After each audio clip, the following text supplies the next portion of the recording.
अगर तू सोचता है कि भगवान शिव जी सिर्फ संहार करते हैं, तो अध्याय 4 तेरी सोच बदल देगा, क्योंकि इस अध्याय में छिपा है शिव जी का वो रहस्य जो पूरी सृष्टि को चलाता है। ध्यान से सुन। महाशिव पुराण का 4था अध्याय बताता है भगवान शिव जी केवल शक्ति नहीं, बल्कि पूर्ण चेतना, पूर्ण तप और पूर्ण संतुलन है। एक समय भगवान ब्रह्मा जी और भगवान विष्णु जी सृष्टि के रहस्यों को समझने में लगे थे, पर कुछ प्रश्न उनके मन में अब भी अनसुलझे थे। सृष्टि क्यों बनी? जीव कहां से आते हैं? कर्म का चक्र कैसे चलता है? तभी गहरे ध्यान में बैठे भगवान शिव जी प्रकट हुए। उनके शरीर से तेज का समुद्र फूट रहा था, जैसे पूरा ब्रह्मांड उन्हीं से ऊर्जा ले रहा हो।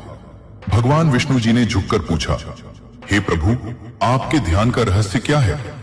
भगवान शिव जी ने मुस्कुराते हुए कहा, ध्यान ही वह शक्ति है जिससे सृष्टि टिकती है। ध्यान ही वह ऊर्जा है जिससे जीवन चल पाता है। फिर भगवान शिव जी ने एक महान सत्य बताया, जो मन को जीत ले वो संसार को जीत लेता है, और जो अपने कर्म को समझ ले वो जन्म मृत्यु के चक्र से ऊपर उठ जाता है।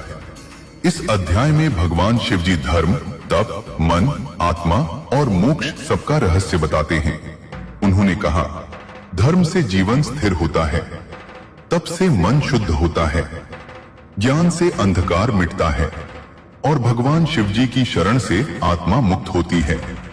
भगवान शिव जी ने ब्रह्मा जी और विष्णु जी को बताया, संसार बदलता रहेगा, रूप बदलते रहेंगे, पर सत्य वही है जिसे तुम अपने भीतर खोजोगे।